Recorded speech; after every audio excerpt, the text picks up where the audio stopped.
Hello, Winston. How you doing? I'm good. I'm good, man. How you doing, Jay? Very good, very good. Welcome to the show. I'm glad that we could set some time aside here.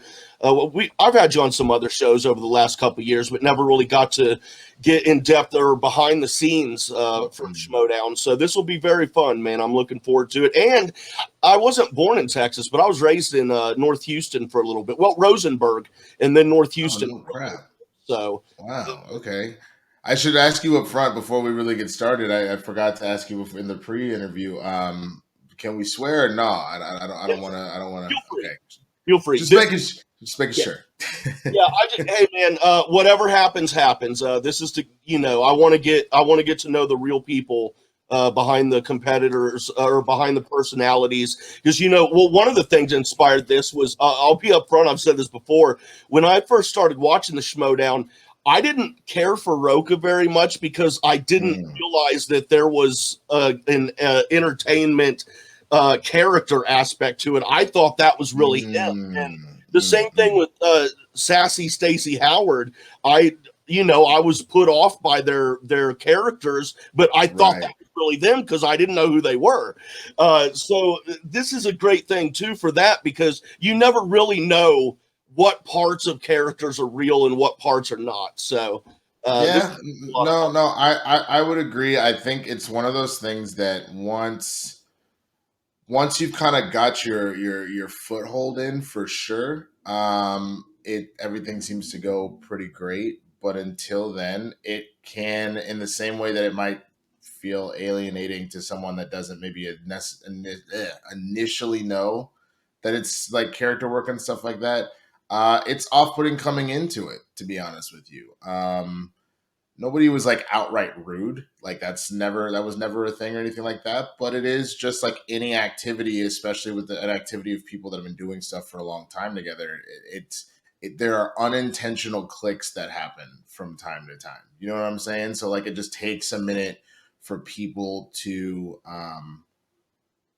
open you with welcome arms, which is something I try and do with every single person that I meet for the same reason. And I encourage those that become new to this community, whether it's inside the actual playing side of it, the actor, or of the fan base, to just remember that like anything else in life, when you're the new person, you're just trying to find your way and sort of welcome everybody with open arms.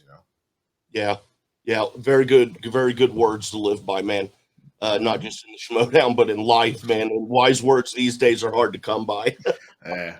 Well, the name of the show is From Birth to Schmoedown. So, Winston Mm. Marshall, where were you born?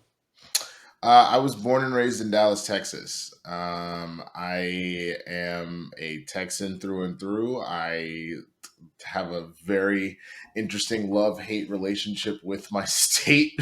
But I am, like most Texans, very loud and proud about it. Just Texas is really its own world, to be honest with you.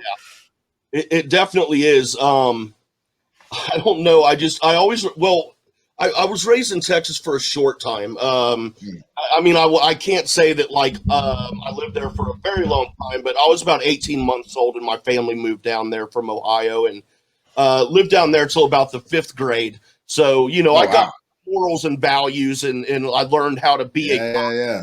there.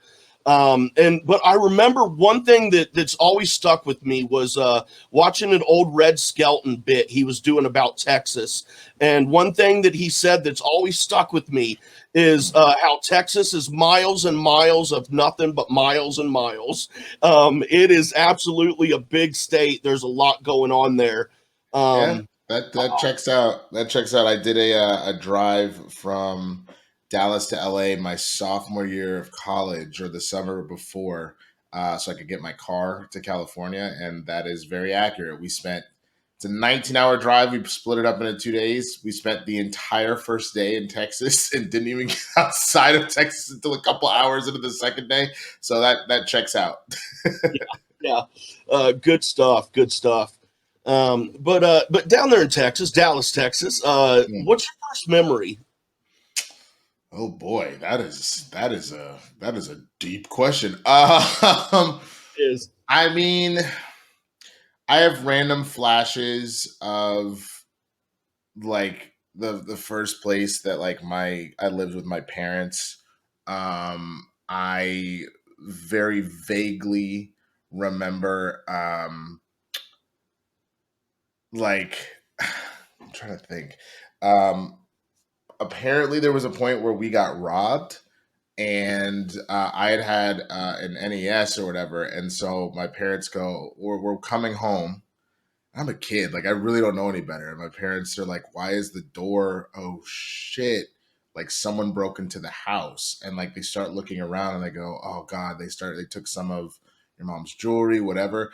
All I heard was people were taking things. And my mom to this day goes, I go, Mom, Nintendo. And I took the fuck off. And she was like, no, look at me. Someone's doing that. And I just took off running and I ran upstairs and I was like, oh, my Nintendo's okay. I just sat there fucking hugging it. And my mom was like, are you out of your goddamn mind? You're a child. Like, you literally almost got murdered over the Nintendo if someone had been in the house and they were, they weren't happy about it. So that comes into mind. I remember very vaguely because my mom also loves to tell this story, and there's photos to accompany it. Uh, when I got the chicken pox, like all the homies had gotten the chicken pox or had them. And I was like, mommy, like when do I get my chicken pox? Like I don't like I want my chicken pox like everybody else. She's like, no, you don't. You really don't. I was like, no. When do I get them? And then I got them, and I'm sitting here itching like crazy, and I'm so miserable. I look my mom with the most pitiful look in my eyes. I was like, mommy, I don't want my chicken pox no more. And she was just like, oh, you stupid child. Like, just put Gallo lotion on me and just be like, oh, baby, you got to be careful what you wish for. Oh man. Which is kind of the truth. I wanted to be like my parents, so I wanted to have glasses, and then I ended up being damn near blind. Like, if I don't have contacts or glasses in, I am legally blind, which is not great. They both have like bad like phlegm issues. So like Mm. when they brush their teeth, they do like a really bad like clearing of like like all that, and I would imitate them. And then of course I get older and my own sinuses develop that way. So like all these shits that I wish for as a child, I'm like, I really wish that your dumb ass hadn't done this to us and just put that bad juju in the universe. Oh man. Uh, uh, we uh we had the lice outbreak at my school when I was in oh damn. probably that was like second grade, dude, first or second grade, and I got it. Oof. It was terrible, man. It was just the worst ever. And I had the this was the 80s. I'm in my 40s, early 40s, so I had like a little shaggy haircut. I might even had the mullet at that point in time. I know I Holy crap. but yeah, my mom tried so hard to brush it out. You know, got the really fine metal pet combs and tried really. We ended up having to shave the head. It just there was no use. Dude. Damn. Yeah, no, it happens, man. It happens. I'm grateful that I never ended up in the lice camp, but I was certainly terrified of it. Mainly because it's not that black people don't get lice, but that was the whole thing that like my cousins would be like, man, you go in that white school and white kids be dirty. They be having lice and shit in their hats. Don't share no hat with white people. And I was like, okay. So they'd be like, hey, you want to see mom? No, get shit away from me. I got so paranoid as a kid, man. Let me ask. Now, when I was a kid, cooties were a big thing. You just said you were just saying about the white kids being dirty. Uh, Black kids have the cooties. Is that a is It's a term. It's a term I'm familiar with for sure. And like every little kid knows about the cooties, but like I ended up it does cooties tends to come up more about like the opposite sex. I feel like, and I ended up going to an all boys school in second grade. Yeah, from like second grade until eighth grade. Yeah. until eighth grade?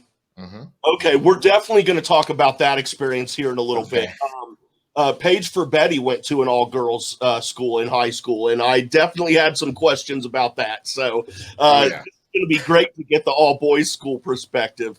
Um, but so what was the area that you lived in? Were you more rural, like outside of the city, or were you actually in the city? I was more in the suburbs. I was in a city called Plano, which is on the north side of Dallas. And we kind of stayed in that like North Dallas, Plano area. Well, the whole time I was there, actually, the entire time I was like from birth to graduation, and it was pretty dope. It was Dallas is a pretty big city. It's kind of like there's a reason that it's like kind of the Dallas Fort Worth metroplex. Like it really kind of includes all these cities and counties and whatnot all collectively. Um, but yeah, I that was the area. So if anybody's familiar, kind of the North Dallas Plano area was where I was raised. Yeah. That's awesome. I was at Cypress, Yeah, Texas. yeah, yeah, yeah, yeah, yeah, yeah. I know what you're talking about. It's Yeah. Harrison County. I can't remember. I think it's Harrison County. Um, Yeah, yeah. There's a Harris County and a Harrison, to my knowledge. I know of Harris County for sure. I believe there's a Harrison County as well. yeah, but yeah, I was down there, Cypress, Texas, and I love Texas, man. It's just too damn hot. That's for sure.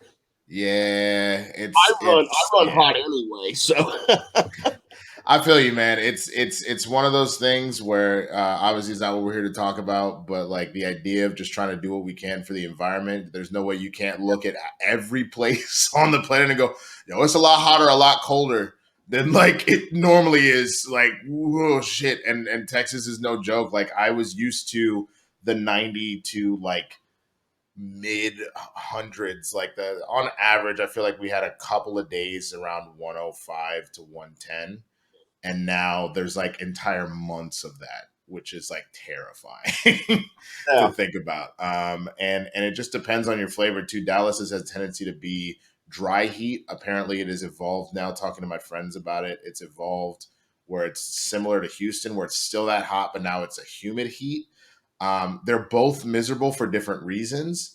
The dry heat, you get out and you feel like you almost can't breathe because it's just like all the moisture is just sucked out of the air. So it's just like, it feels like you're in an oven.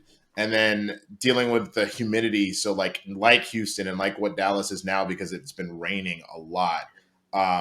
It's just muggy. It's just gross. Like you walk outside and you instantly start sweating just from how just like, oh God, just thinking about it is making me sweat I know. right now, I dude. was like, I got to go take a shower after this. Left humid and dirty.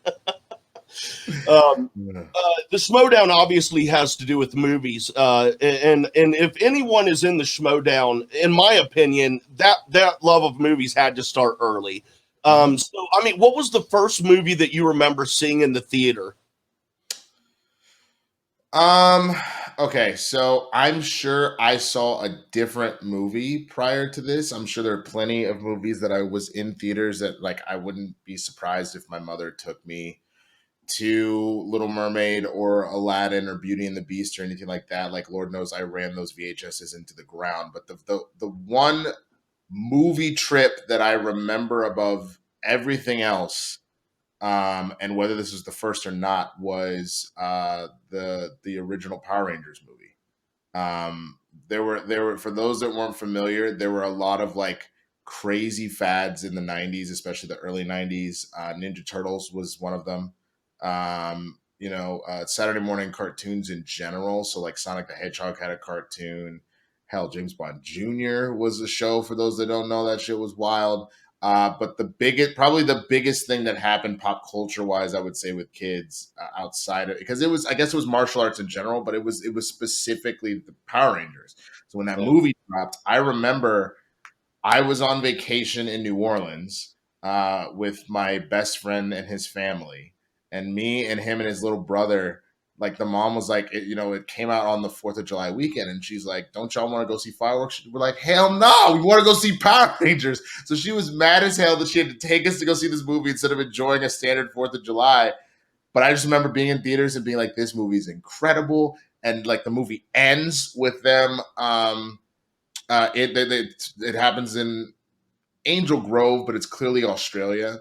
Um, and so it ends with like a fireworks show happening at the end of it. And then we happened to walk out of the theater and just fireworks were going all over the place because it was still 4th of July. I was like, this is incredible. So it's like very much burned that image into my mind. But like I remember seeing like the Flintstones movie, which I think came out before that.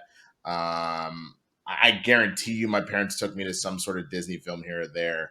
But it's funny. I really kind of discovered movies on my own. My parents were so busy or had their stuff going on that there's a lot of classic films that people are like, how the fuck have you not seen that? Like, I've never seen any of the Indiana Jones films. I haven't seen E.T. Wow. I just saw Back to the Future for the first time a couple years ago, and I've seen one and two, but I didn't see three. But there's a lot of films where if my parents weren't going to guide me to it, which they didn't, if I found a movie that I liked, I would wear it into the fucking ground. So like I've seen the three Ninja Turtle films that came out in the '90s, probably not an exaggeration, 100 times each. Like I've seen that Power Rangers film probably at least 50. So like that was just me as a kid. I found the movie that I liked and I latched onto it like crazy. So like I actually discovered Star Wars completely by accident. I like because again, film was not my parents' thing. They like movies, but it's not. They don't give a shit like that. Um, I randomly at Blockbuster one day, like people I had overheard talking about it or whatever. The very first Star Wars film I saw was Return of the Jedi. Confused as shit the whole time, but all of a sudden, Luke Skywalker pulls out this green lightsaber and is like fighting all these dudes, and like this random guy is blind, and there's a black dude in this crazy like mat, and I'm like, what is happening? But this is awesome. Like that's all I remember, and so that was me with like my film you know, love for film is it's just something I discovered on my own. Now, what was the first film that you saw or TV show that made you tell yourself, "This is what I want to be involved in. I want to on Hmm. whatever level, but Mm-hmm. this is what I want to do." Um, Honestly, it probably was like Power Rangers, maybe The Mask. Ooh, I know random in there. I that's another movie I had seen ad infinitum as a kid, which probably like you watch it now and there is way more adult humor in there, and like a child should not be watching it, but it was just very big and like something better stop it. Like you just you know, but I what film really made me do it? I guess maybe either again Ninja Turtles or Power Rangers, but it was something that like I just was watching. Like who didn't want to be a Power Ranger as a kid? You know what I mean? And like at first it was more of like the superhero thing, but once you like kind of realize that like it was like make believe, that it was like a show or a movie, and it wasn't like real. The idea of being able to do that just completely like piqued my interest in it, and it continued with the fact that like I got to that all boys school in second grade, and we had drama class, and I was just eating that shit up, and like the teacher went and got me like my first professional audition in second grade for like a really big like project for the actually for the Barney movie. um and so like that was it. And I knew for a long time. I knew it's what I wanted to do for a long time, probably since second grade. But I just never my I don't think my parents took it seriously until I got older. My mom was sure I was going to be a doctor, and when she found out that I was a theater major in college, she apparently was at my show. She came to see one of my shows, and she was. We had audience plants in that show, and she was like, "Oh God!" She didn't know this, but she's like, "My son's life is over. He says he wants to be a theater major. Like, what is he gonna do with his life?" Like, the girl that was there was also a theater major. She's like, "No, he's fine. Like, it's a great program. Doesn't have to necessarily be acting. Like, there's writing. There's like a technical side. He could direct. He could produce. Like, also." And she was like, "You mean there are options?" And she's like, "Yes, it's fine." Like, so it was. Oh man, it was funny. So yeah, it's been a minute. Second grade, I guess it's been a while. yeah. And when was your or what was your first thing that you auditioned for?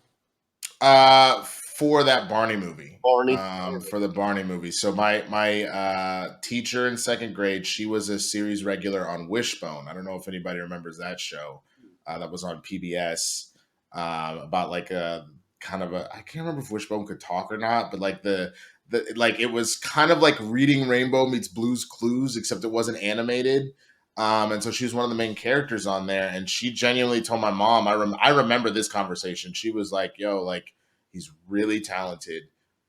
There, like he has like this love for doing this and this like playful energy. I genuinely believe that he could do something with this. So I'm gonna try and get him an audition on Wishbone, like have him come in as a guest star on Wishbone, and. So she went off and did it, and then called my mom and was like, "Actually, I got him an audition for the Barney movie, which is significantly bigger than an episode of Wishbone." Um, I will say this: if there are any kids watching, they probably shouldn't because I say fuck a lot. But for anybody that's maybe on the younger end of things, and I think that's a lot of my story is not being comfortable with who I am and taking a long time to get to that spot. Just be comfortable in your own skin and do your thing. Because I went into that audition again, second grade, so children don't know any better. But I knew, while on the one hand I was like, "Oh, this is cool. I can be in a movie." And what kid didn't love Barney? Second grade, went to an all boys school, and it's an all boys school of a bunch of super rich kids too. So like, I'm already trying to fit in. I don't want to be a dork or nothing. So when I get in there and I know what it is, I intentionally sabotage the audition. So they were like, "Can you sing Barney's I Love You song?" And I go, "I hate you. You hate me." They're like, "All right, well, thank you so much. You have a good day. Get the fuck out. Like, just leave." And my mom to this day cusses me out about it all the time because she's like, all them kids cleared salary wise, I want to say like $1 million. So she was like, "Motherfucker, mama could have been retired and your bitch ass out here singing I hate you, I kill you, I hate you." Like she said that to me once. That's so cool. Oh man. So what then was your first acting gig, and how did that come about? Sure. I did some acting at school. Like every school had the school plays and stuff. I don't know. I'll see if I can find the image. I don't think it's readily available on the internet, but like there's a photo of me in a play that we did called Colors, and it was like red, blue, green, and yellow were all part of a town, and they weren't getting along, and like I was part of the Yellow's crew, and like I did like a whole rap. Like it was originally supposed to just be like a poem, and I was like, I don't want my black ass again. School of a bunch of rich white kids. There's like two other black kids in all of the school. I'm just like in third grade. I'm like, yo, I'm just gonna rap it. And of course, again, '90s, like everybody ate that shit. Like I had a visor sideways and shit. Like I had like my little knobby knee ass like out here to like hey diddle diddle, the cat in the fiddle, the cow jumped over the moon. He was a most happy fella because the moon it was yellow. Like I just like for whatever reason, I just went like full, just like I'm gonna do these nursery rhyme ass bars, and people like ate that shit up. But I guess the first professional thing, if you take that out of it, I worked for Radio Disney. I had auditioned for Radio Disney. Um, my dad loves to tell it otherwise, but my sister, my little sister, is like was a huge drama queen growing up and all that. So they all thought if anybody was going to be a performer, it was going to be her. So he took her to this nationwide search for people to work for Radio Disney, for kids to work, and I just got tagged along because my parents were divorced at the time. It was, the weekend my dad was spending with us. So he's like, "Oh, I'm going to take my baby and, you can come too." And so I just remember doing the audition, just being myself, whatever, having a good time and thinking like, "Oh, this is fun. Like this is whatever, whatever." And then randomly my parents freaking out being like, "Holy shit. Like he has a callback for this thing." Like cause they saw, at least in Dallas alone, they saw a few thousand kids. Um, Maybe 2,500 to 5,000 kids in just Dallas. And then the callbacks were whittled down to like 20 or 30. And then I ended up getting the job. That was in fifth grade. And then I would have to re-audition every year, but I had done such a good job. Like it was just kind of automatic. And I did that from like fifth grade until I graduated high school. And the only thing I regret about that too, there was at 11th grade, again, a story of just be yourself. they did a contest with some of the kids that they had working for Radio Disney, because we were doing like voiceover for them and commercials and all sorts of stuff. um, they had a competition called What's Cool, and it was kind of like it was the beginning of like that American Idol hype train kind of situation where like all of a sudden American Idol Dancing with the Stars that call in and vote for your favorite. So they had like 10 of us that worked for them, and it was a contest to be which one of our Radio Disney kids is the coolest, like who knows what's cool. And the winner actually got their own radio show. So instead of just doing like the little voiceover and bits that we did, would have gotten their own show that happens every Friday. And again, this was 11th grade for me. I was too embarrassed of working for Radio Disney at like 16, 17, that instead of being in school and being like, yo, this is what I do. Y'all gotta check this shit out. Everybody go vote XYZ. Like, since I was like cool with everybody, but was still kind of nerdy, and I didn't want to have a situation where people would try and come at me for some shit, I didn't really push it until like the last week of the contest. And by then it was the cumulative votes from like the 6 weeks that the contest was going on. So there was no way I was catching up at that point. If I had asked people to do it from week one, I may have had my own radio show at the time. You know what I mean? But it happens. So again, ladies and gentlemen, be your fucking self. Like, have some confidence. If there's something that you like and that you do, be fucking proud of that shit, yo. Now, speaking, you were just saying that your nerdy side. Mm. Did you show that at your school, or is that something that you just kind of reserved for outside of school when you're at your home with the comics and stuff like that, or if you're auditioning? How open about that were you with your peers? Um, I would say that they're like both open about it, but also not, in the sense that I really much was a chameleon growing up. I was very good at framing myself to the people around me. A lot of that has to do with the fact that, like, I didn't have the words for it at the time. I just, people are shocked by it, but the fact that I like was socially anxious, it is something that like, I've been dealing with for like a long time. And so I would just literally match whatever stuff has been going on. And so I was open about it to people that were interested, but like if I knew it wasn't the time or the place, I would keep it close to my chest. But I had been like a big old nerd for a while, because like I was realistically, I watched Power Rangers up until Turbo, which would have been around middle school, and then I actually did end up I ended up watching Power Rangers again around Dino Thunder and SPD, which would have been like high school, probably like junior year, senior year of high school, something like that. Because I randomly was like, I actually kind of fuck with these storylines, and like Tommy from the original Power Rangers came back in Dino Thunder, so I like gave it a shot, stuff like that. There'd be little random things like that like I did. Like I played Magic the Gathering in high school, and some people knew about that, because there was like a club for it. We did that in order so we could play on school grounds, because they weren't really letting us, or we would sneak off into the theater and play. So like it was always sort of on my sleeve, but I always sort of fit in a little bit with everybody. I wasn't like a bastion with the cool kids, but like I was cool with them, if that makes sense. Yeah. At least in high school, not in middle school. I left that all boys school because I was getting bullied a shit ton. It was time to go. So Yeah. So what yeah. was that like in an all boys school in your teenage years like that? I mean, I can't imagine going to school and not having some ladies there. Yeah, man. That was the thing that was annoying to me, and I always hated it. I had been a fucking like ladies man like growing up, or when I was like young. Like I knew like it's a lot. It's funny when they like, if you just need like proof of stuff. They talk about all the time with anybody that's like gay or queer or anything like that, where like you don't always know right away, but a lot of kids that are know pretty quickly on like, I like boys, I like girls. I knew immediately that I liked girls because I was crushing on girls left and right. Like I fell in love with Cameron Diaz in The Mask.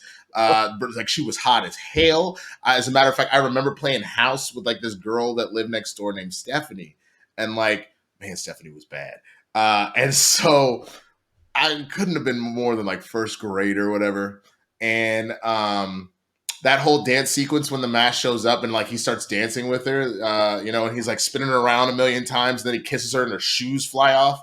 I remember my first kiss with this girl Stephanie, like that we were acting out that dance scene, and then I dipped her and kissed the shit out of her, and like that was that like so when my parents were like, we're sending you to a school with just boys, I'm like, but why? Like Right. what are you doing? So to the point where, and I hated this because of that, I was really bad with girls um, until college. And even then, I probably was only good with girls like even years after that. Like, you know what I'm saying? Like I essentially had to stumble back into how to interact with girls, especially, I've been like kind of the fat kid since my parents got divorced, like third, fourth grade. So there's also that idea of like being, feeling awkward in your body. And obviously, people are more receptive to things when you're older. But as a kid, it really is all about like, ooh, you have a six pack. I'm like, yo, I'm 14. Like, what the fuck? You know what I'm saying? Like, so there was a lot. There was a lot. I did not. I appreciated the education I was getting because it's one of the top prep schools in the entire world, like one of the top grade schools in the entire world.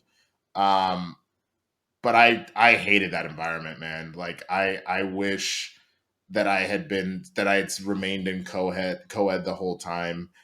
Maybe even the private school I ended up transferring to for high school, if I had gone there. Throughout all of those my elementary middle school years, that would have been great. So yeah, but it's not the end of the world. Uniforms fucking sucked. Anybody that had rocked the uniforms, that was terrible, but whatever. Yeah. Got to do what you got to do. Yeah, man. Yeah, man. Now we move on to high school. What was the name of your high school and what was the mascot? I went to Green Hill, and that's in Dallas. It's in a subcity of Dallas, and the mascot was the Hornets. But we used to joke that the actual mascot was the Peacocks because it used to be a peacock farm. Okay. Uh, and so they were just roaming around the campus. So you could just be in class and you just hear, ah, ah! Like they're just the loudest, most obnoxious fucks in the world. But they were everywhere. Those that are familiar that may have been like, huh, why do Peacocks Dallas? Those that know Elijah Schlesinger, the stand-up comedian, she actually is an alumni of Green Hill. So she went to the same school. She Oh, beat me by and a good friend of Mark's actually, Mark Ellis, but she graduated, I want to say roughly about 2 or 3 years before I got there, something like that. Nothing too crazy. So I was just behind her over there. But then the all boys school, I had a shit ton of celebs that I went to because like both of those schools are private schools with like really rich folks. I was on scholarship at both, but like St. Mark's, the all boys school was like a lot of old money. Um, so like I went to school with the Perot kids, with the grandkids of Ross oh, Perot. Um, Owen Wilson and Luke Wilson both graduated from the school. wow. Tommy Lee Jones graduated from St. Mark's as well. But then on the Green Hill side, so then high school, Martin Lawrence's kids went there. Emmitt Smith's kids went there. Troy Aikman's stepdaughter went there. Um, I'm trying to think who else people would know. Those are like some of the majors. So you were essentially seeing the new money, the people that came in via sports or things like that, and then the old money, the people that were like oil and shit like that would be more kind of St. Mark's. You got some crossover on both, but that's typically how that played out a little bit. So Right on, right on.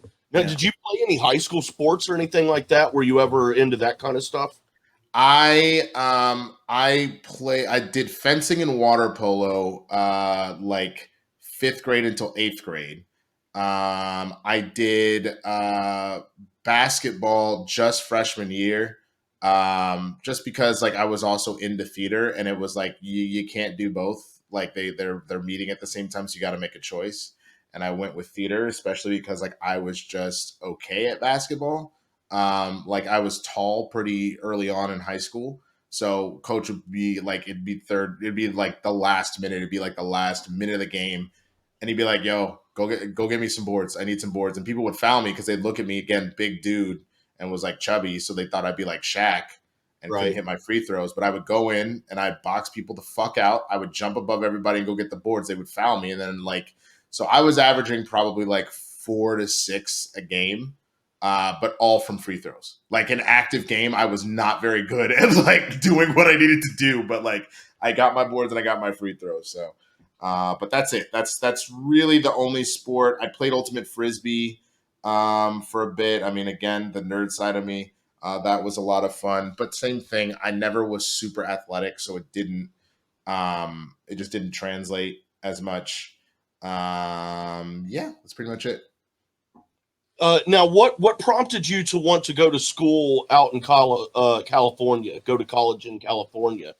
Yeah, my mom is from LA, and I knew that if I was going to act anyway, that I would probably want to be at a school in Cali, potentially, maybe New York, though I don't really love New York personally.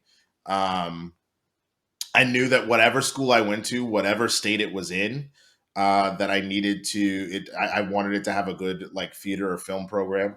That was always on my mind.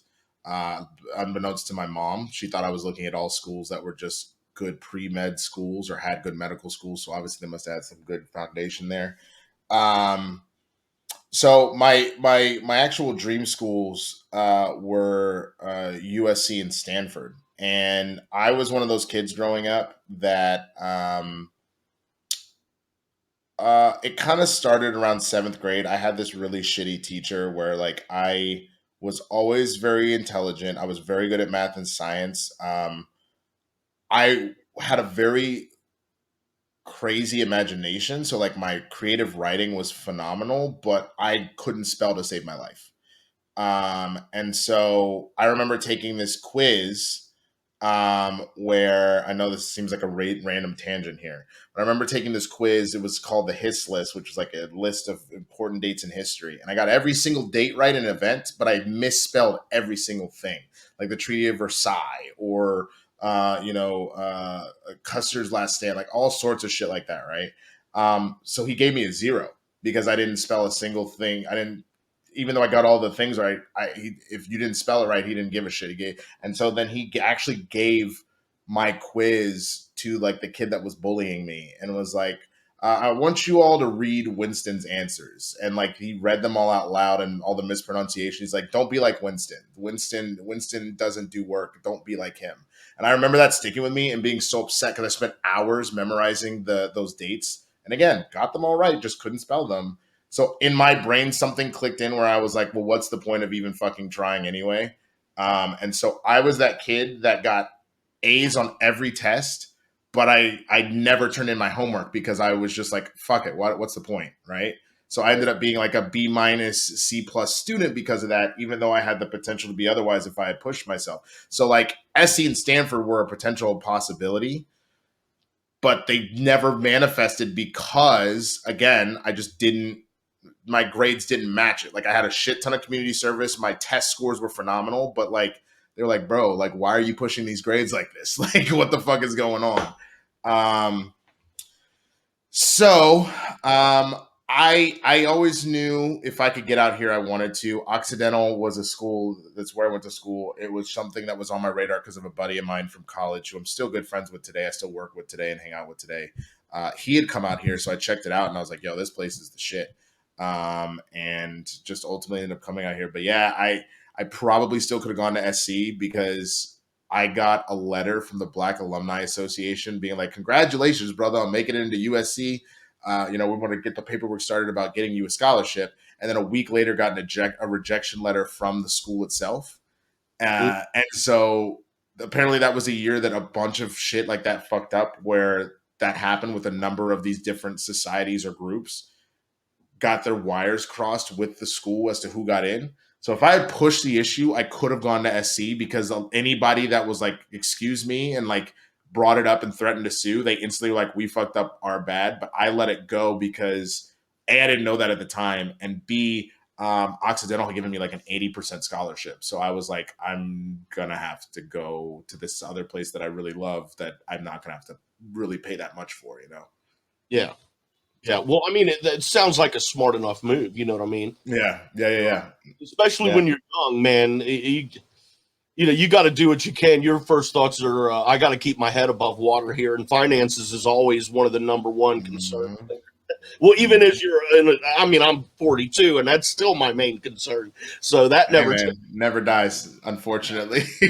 No, not at You're born, you make money, you pay bills, you die. That's pretty much how it goes. That is the truth, man. That is the truth. Um, now, when did you start doing more work as far as acting? And you did some stand up comedy. You've done a little bit as Mhm, well, huh? mhm, mhm. When Yeah. about? Yeah, so after graduation, I was out there just doing the damn thing. I remember the first thing I did outside of, I actually might have a photo of that. Give me a second. The first thing I did outside of school, right after graduation, was this PSA for the environment, actually, that was sponsored by Adrian Brody, the dude that played Vinny Chase in Entourage. Oh, Um, yeah, let me see if I can. Let me see if I have. It might. I think it's an old profile picture on Facebook, so I'm gonna try and pull it real quick. Um, but I remember that was like the first thing I did, and then it was like a matter of just like going to all these auditions and do all sorts of random stuff, like all sorts of uh, uh, you would audition for commercials and little comedy sketches and just all sorts of like random stuff. I guess I got rid of the photo. That sucks. Um, but yeah, no, it was something, man. It was something, and yes, I eventually, like, you. What a lot of people ask getting into this, it is a matter of you got to do random student films and amateur stuff and whatever, and I did a lot of that for years. And then I got into stand up. Let's see, when was that? That was 2011. It's about a year and some change out of college. Um, I did it for years. I did it for like 3 or 4 years, and I was super into it. It's just I once I left Apple, that was my job out of college. Was working at Apple. I was behind the. I was on the sales floor for about a year and a half, and then I was behind the Genius Bar for about a year and a half. Um, Once I left Apple, since that was a day job and stand up was at night, and I went into bartending, there was just no more time. Like the times to go do shows, I would be at the bar, so like I couldn't. You know what I mean? no. So I go on top of the fact that anybody that's from LA, you may or may not be familiar with the Bringer show. Bringer shows are essentially where the promoter is like, you can have stage time, but you have to bring, X amount of people, and they have to, all buy drinks and shit. And the homies would be like, "Look, man, I love you, I support you, but I'm only gonna come watch you tell like your dad jacking off to the Price is Right models joke so many times," which was a joke that I used to talk about all the time. Which is not a true story, but it was a funny little bit that I did. Um, but yeah. So from like 2011 until about like 2014, 2015, and I still do stand up here and there, not to the same level as a Mark Ellis or a Jay Washington. It's something I want to get back into. I really only do it now if people directly ask. Like I've been booked to do bits where I'm like kind of hosting and then I might tell jokes in between, but I haven't done it seriously in a while, and it is something I'm looking forward to doing again soon. Oh, that'd be great. I'd love to see some of it. Yeah, man. Thank It, you. it, man, we're about to get into the Schmoedown here for about 15 minutes, but there is something I definitely have to talk to you about here in Okay. one setting. My man, when did the dodgeball come into play into your life? How did that all that happen, man? What brought you into the Yeah. world of playing dodgeball? Like, I Oh, mean, you go to I've Vegas for tournaments and stuff like that, dude. It's crazy. yeah. Oh yeah. I also just found the photo. I thought I wasn't gonna find it. Hold on, I'll see if I can let's see, screen share. Oh. Uh, Oh, ah, ha, all right, ha. all right. So then you can if you want to bring it in, you can. Yes. There you go. So that was it. The idea was that the world was so polluted that like we ended up in these hazmat suits where like the ocean was like green, but not like seafoam green, but like pollution green and shit. So they had me in this hazmat suit, which that was a whole wild fucking thing, man. Was this at? Yeah. Where was this at? This is in LA.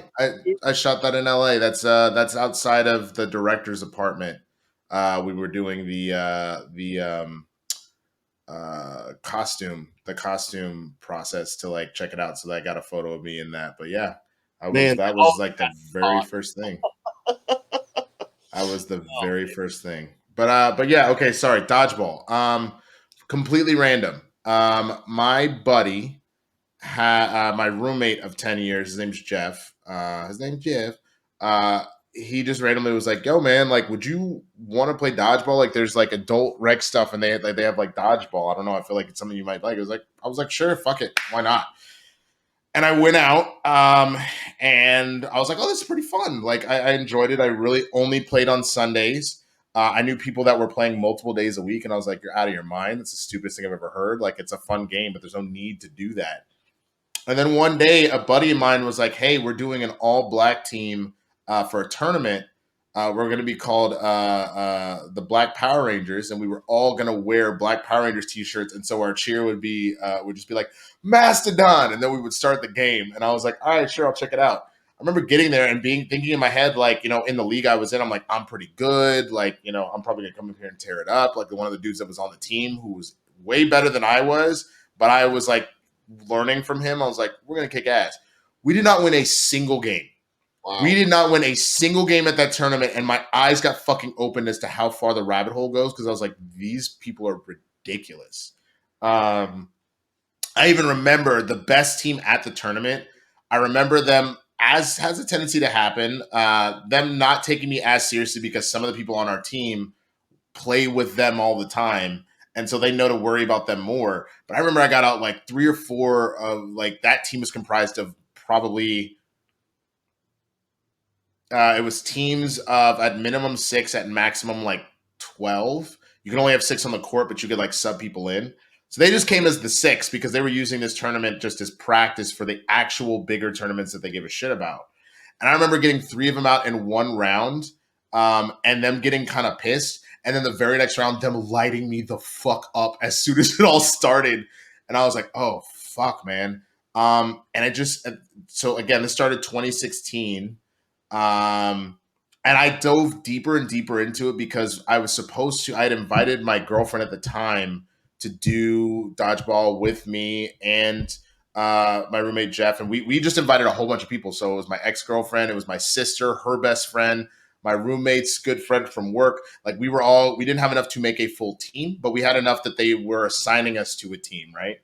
Um, and I was just really the only one that like full blown went through it. Now my ex, before the league started, found out she was cheating on me. We broke up. It was a whole thing. It was so I got deeper and deeper into it because like I started hooking up with girls in the league. It let me get my mind away from how upset I was about that, and it became just a full blown obsession. And so like at this point, I have played with some of the top people in the world and I can hold my own, but like they are still like a far and away. Now, any athlete, anybody that's like into shit is going to be like, well, I'd kick their ass at whatever point in time. And mind you, given certain circumstances, and if you're talking about pre-pandemic, like I'm very bad right now because it was a year of sitting on my ass. And they were already, if they're at a 10 and I was at maybe a 7, their drop off is down to like a 6 or 7 at most, and mine was back down to like a 2. So like I gotta work my way the fuck back up there. But like I was able to hold my own and playing in the leagues with some of the best that do it, and so like it was only making me better because I had to adjust or die. You know what I'm saying? Like it was that kind of scenario. So it has been a full blown obsession. The only other thing I'm feeling now, I'm almost 34. I guess I started in what? If I started in 2016. Wait a minute, let me think about this. Yeah, 2016. If I started in 2016, so then I would have been.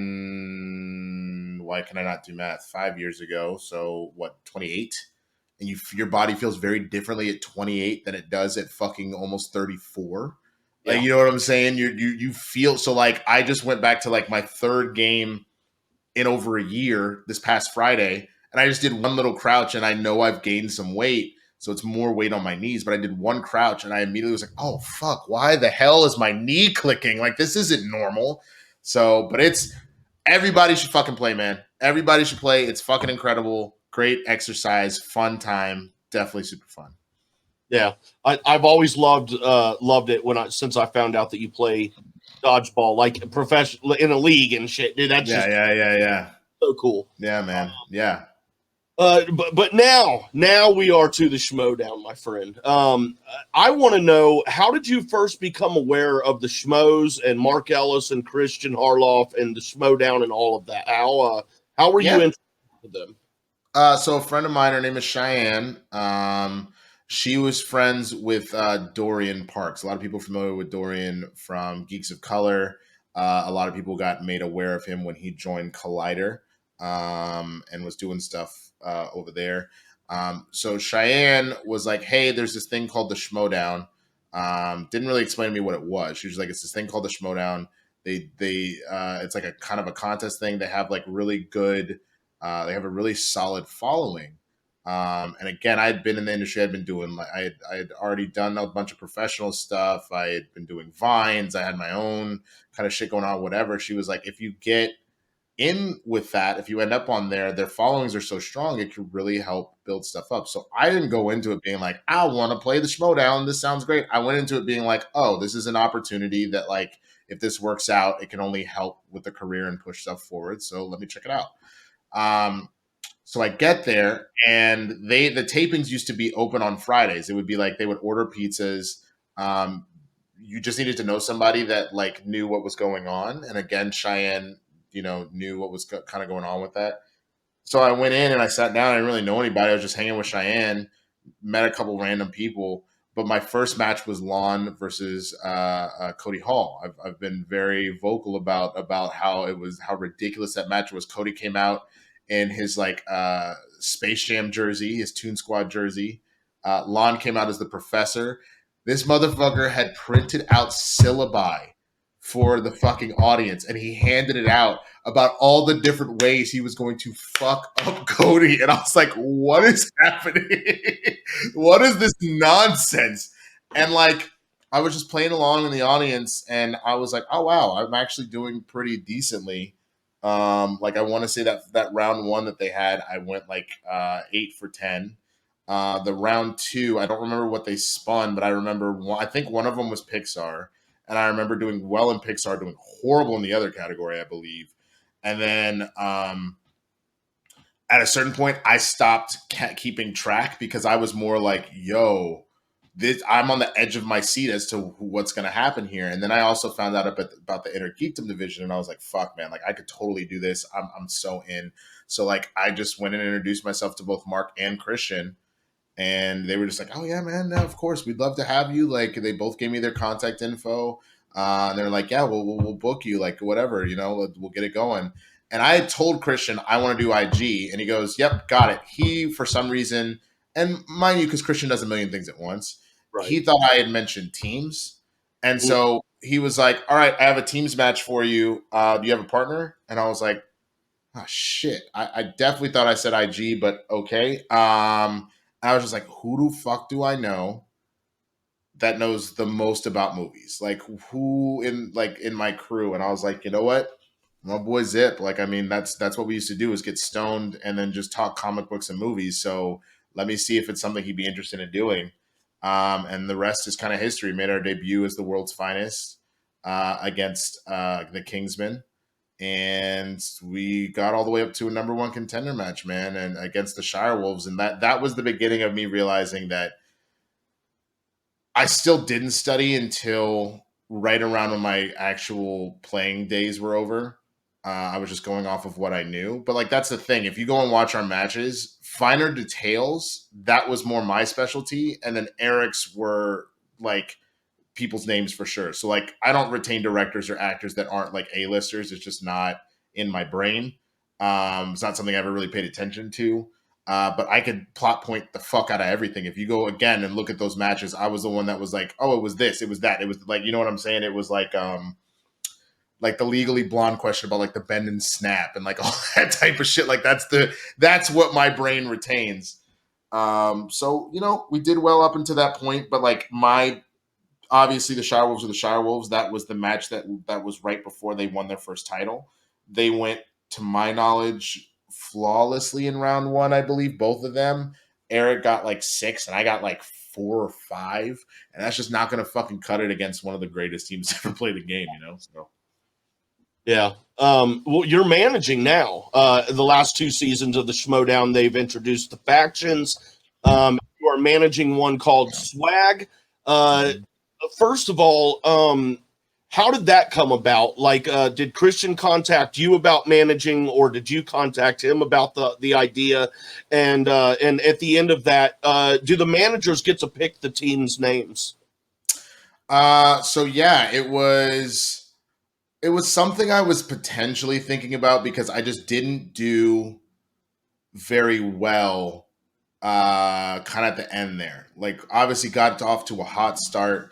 Um my last little bastion was supposed to be that IG match. The problem was that taped the same day as the Black Cinema Schmoedown. And so I just the very first exhibition, I did not have the mental wherewithal to study for both. And since I had been pushing the Black Cinema exhibition for so fucking long, I put all of my energy into studying for that and not IG. And I was like, I'll just rest on my laurels. And I remember, if I remember that match against Emily Rose, it was, I think I ended up spinning Star Trek, which I hated Star Trek growing up. So, like, I knew nothing. I literally was just grasping at multiple choice straws the whole time. I believe it was Trek that I spun on it. And to this day, I still hate the fact that that Star Wars question, my 5 pointer, um, so all those questions that I get now are like fucking softballs that I could knock out of the fucking park. But just at the time, because I've been helping Chandru and I've been helping everybody, but I just haven't, you know. But to answer your question, Christian approached me and was like, "Hey, I'm going to start doing this thing, and managers are going to be a big deal. We're going to have teams, and it'll be, you know, have its kind of fantasy football, like draft element, all that kind of stuff. And, you know, I want you to manage one of the teams. Like, would you be interested?" And I'm like, "Yeah, man, sounds good." Um, and yeah, he let us, if we did, he gave us time to come up with something, and if we didn't, he was just going to assign us something. Uh, but yeah, I came up with swag. I already was the swaggy blurred, and I kind of wanted something maybe to associate with that a little bit. And I had come up with an acronym, um, just Schmoedown winners and greatness. Just what I that's that was it. And you know, um, I remember I remember when we introduced it, when that spectacular. I was very hungover because my birthday was the night before. And I remember just freestyling on the fact that like we got out there and getting everybody to say drip drip. And at first everybody was like, "What the fuck? Like it sounds like, why is all you got chlamydia?" Blah, blah, blah, blah, blah. And I was like, again, if you go, and I've said this a million times, if you go and listen to like Migos or Cardi B or everything, you know, the whole idea of like came through dripping, drip drip, like talking about like the swag you got and like how your swag, you're dripping in swagoo and all that kind of stuff. Um, you know, drip drip hasn't really been. It's used every now and again, but like it's kind of been dead for a little bit. But yeah, it just on our own, just doing whatever, man. You know, letting us kind of have a little bit of free reign with what we wanted to name the factions. Hell yeah. Now, other than obviously, you know, you've transitioned from the playing aspect into managing. Is there any other part of Schmoedown that piques your interest? Like, whenever your managing career should end, is there anything else that you would like to continue to do and contribute in the Schmoedown? Anything specific? I mean, I would love to be on the desk. I feel like that's a lot of fun. Obviously, the thing that I've done the most in all of this is just do me and be more of a performer than anything. But realistically, man, I mean, I'll be honest. Like my competing days aren't over. Have been on a hiatus while I did this whole managing thing. So we'll see what ultimately happens. But like y'all gotta realize, managing like this, you absorb a shit ton. And it is only like it's one of those situations where like what I've been clamoring for and I've brought up, but haven't really heard anything. I really want to do a manager bowl. There's this talk the scoring wise, and it's in the rule book. Anybody that's read it, spectacular matches, whether they're for title shots or not, are just worth more. And a lot of times they just get handed out all kind of willy nilly for like a celebrity or something. I wanted to imply that I think one of those matches should be a manager bowl based match where um, the manager bowl doesn't happen in the spectacular, but there is one, and then the two winners, the top two winners of the manager bowl, each get a competitor that they want to put up in the spectacular to try and win points. You know what I'm saying? The only thing that I don't want, and I've said this, and it because Sam was a fucking champion, there should be some sort of proxy where Sam isn't allowed to fucking do it. But like myself, Kaiser, Dagnino, Roxy, Kate, the whole crew, I think it would be really funny to have all of us like go at it, because like we know we don't know as much as our competitors, but again, to train them, I guarantee you they've absorbed more than meets the eye. So that's my idea, and I hope that happens. And even if it doesn't, I mean, don't be surprised if in a year's time or less you guys hear that I'm actually back in the ring and kicking ass and taking names. So Dude, that's a bombshell statement right there, for real. You got an exclusive, bro. Yeah. I never would have imagined that we'd see you, maybe an exhibition match, but I never would imagine that I'm all in, dude. I am all in. Thank you very much for your time. It's been great to get to talk to you about from your birthplace to Schmoedown. And before I let you go, as I do always here, in honor of John Lipton, as this show was inspired by Inside the Actor Studio, I ask everyone the 10 questions that he would ask his guests at the end of the show. Okay. So Winston Marshall, what is your favorite word? Word? I guess just because people say I say it a lot at this point, probably 1,000%. Like I know that's the more of kind of like a phrase, sort of, but I guess that's it. I don't know. Hey, it works. It works. What is your least favorite word? Ugh, moist. Ugh. I have a whole stand-up joke about it. God damn it. Ugh, gross. What turns you on? What? Say that again? What turns you on? Oh, that's what I thought you. Okay, that is what you said.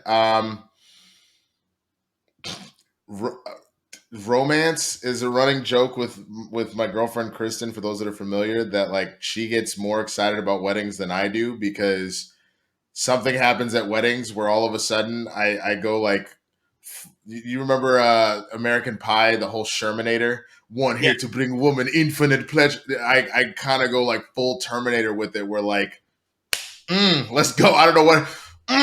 Together till death do you part, dude. There's some sexy shit. I don't know why, but that's my thing, I guess. Oh man, what turns you off? Racism. What sound or noise? What? What? No, I don't. Yeah, I mean, it does, but like, yeah. I mean, in one, I mean, what am I going to say, dude? You're absolutely correct, and there's not, even if I wanted to say anything. But yeah, you threw me off there for a second. I figured I might, which is part of why I was laughing. But yeah. All right. Yeah. What else? What sound or I'm sorry, what sound or noise do you love? What sound or noise do I love? Yes.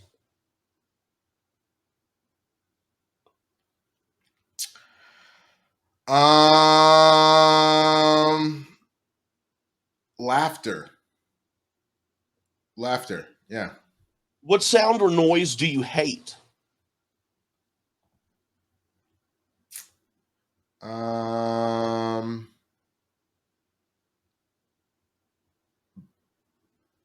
Constant bitching. If that, I don't really know a better way to describe that. Like, just the whiny element that comes in when people start bitching about stuff. That I don't love that. Yeah. No. What is your favorite curse word? Uh, Probably either fuck or the N word. Realistically, yeah. The fuck is a very popular one. What profession other than your own would you like to attempt? Um,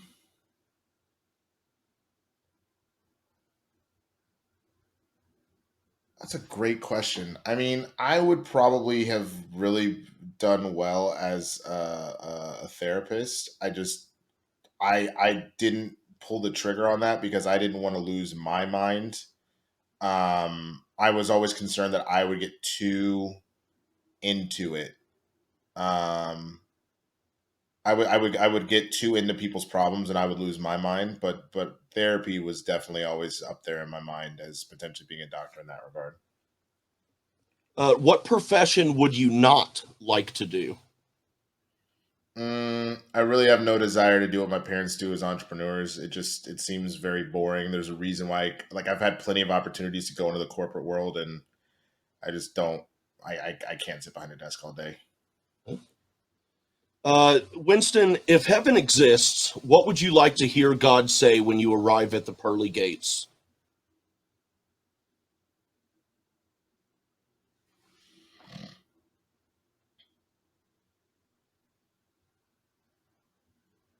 You did a good job. I like that, man. I think that's the most or the best that anyone could ask for. Mm-hmm. Mm-hmm. Winston A. Marshall, thank you so very much for your time here today. I've enjoyed it very much. I've enjoyed getting to know more about you before and outside of the Schmoedown now. Good luck in your career in the Schmoedown, and thank you very much.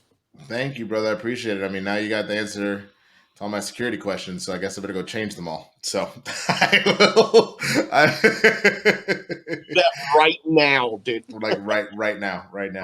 Right. No, but thank you. Yeah, it was an honor, man. Thank you for having me, and best of luck to you, and much love to everybody out there. Thank you.